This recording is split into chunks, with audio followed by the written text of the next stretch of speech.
racism and the white aesthetic of punkness. So, yeah.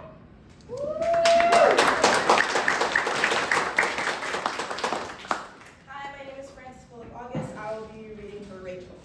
Hi, my name is Rachel H. Maloney, and I will be reading for Helen.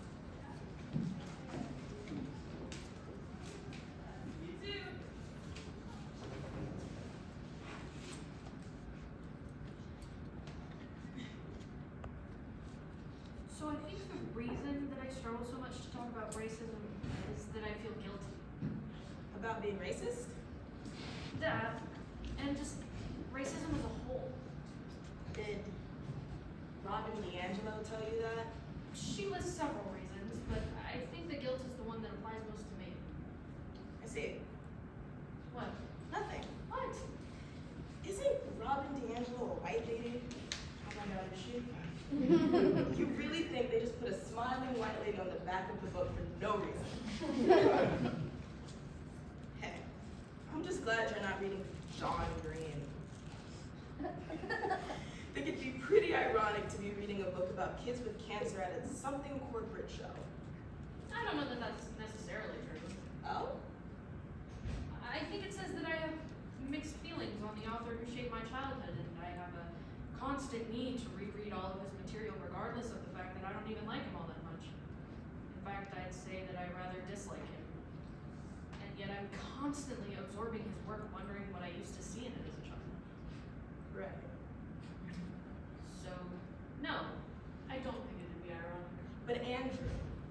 I had leukemia, yes, but I'm not reading the Kids with Cancer book, am I? No, I guess not.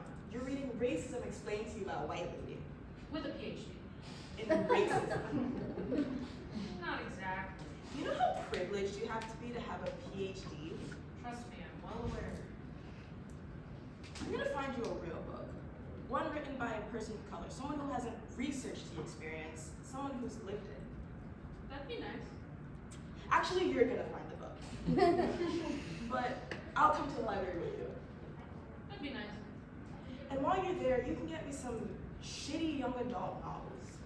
Well, you're gonna want to start with The Fault in Our Stars, regardless of its irony at this exact moment.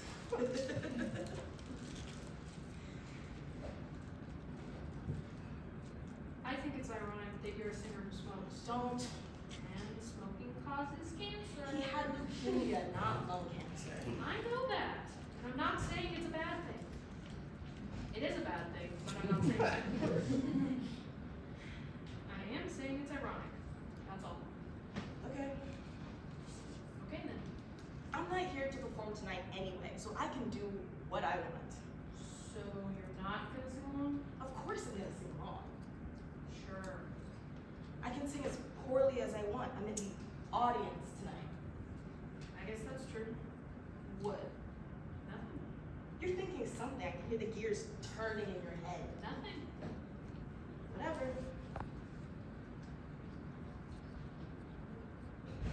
Why didn't you try and run the merch table for these guys? They're a real band. They made it big time. They have opening acts set up by them by the record label. They paid people to run their merch table. I didn't even stand a chance. Look, I don't support you trying to get your music to go mainstream. In fact, I'm actively against it, but isn't this your chance to get your foot in the door? I wouldn't even know where to start. Andrew's a cool guy. Why don't you? This is very unlike you. What do you mean? You never encouraged me to try and go mainstream. The band's name is literally something corporate. And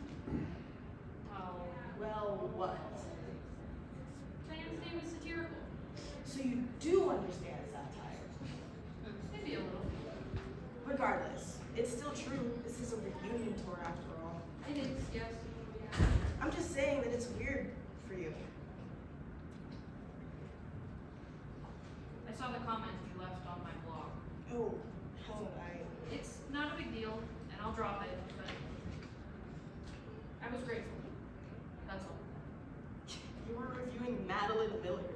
I wouldn't not leave a comment. Helen of Troy is diving headfirst into Greek mythos. Still, it was nice. Yeah? You're welcome. And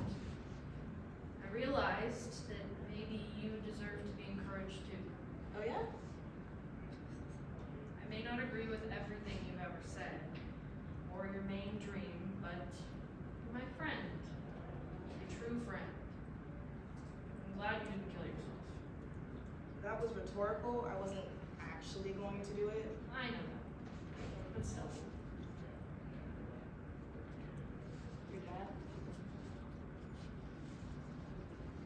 I really, really don't want to talk about it. Something to unpack with my therapist and all that, right? Right. But creative industries are really hard. I don't want to be the one to push you into something you hate just to feed the capitalism monster. Thank you. I appreciate that. And you were right. Now. Being paid to do what you love. You deserve recognition in all of the ways possible. Yeah. I think I'm gonna switch to music. Oh yeah? I don't want to be so sad all the time. But aren't you afraid that being so cynical is gonna make you hate music? God, Bridget, you have no idea how much fun I had writing that poem. Yeah. And I want to have fun. Me too. Maybe we can have fun together. That's what we're doing here, isn't it? It is, yeah.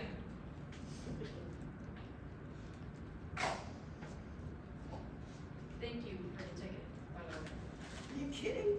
I wouldn't let something corporate come to town and let you miss out. They're my favorite band. What about Discord theory? Okay, second favorite band. I'm surprised. How come? You're not some local nobody band. They're local to somewhere, That's true. and they started as a nobody band, True. which counts as something for me. Oh yeah? As long as they're not Nepo babies or whatever. Right. That shit's unfair. Like Gracie Abrams. Her dad isn't even a musician. Who's her dad? JJ Abrams. Like the guy who ruined Star Wars? Very same. Like the guy who created Lost, J.J. Abrams. You just gonna start listing his credentials? Right, sorry. But yes, that JJ. And so she gets to be a rock star because her dad made a shitty series of movies. Pop, actually. She opened for Taylor Swift. What is it with you and Taylor Swift? Hey, I was a white little girl in the 2000s. What did you acknowledge in your whiteness?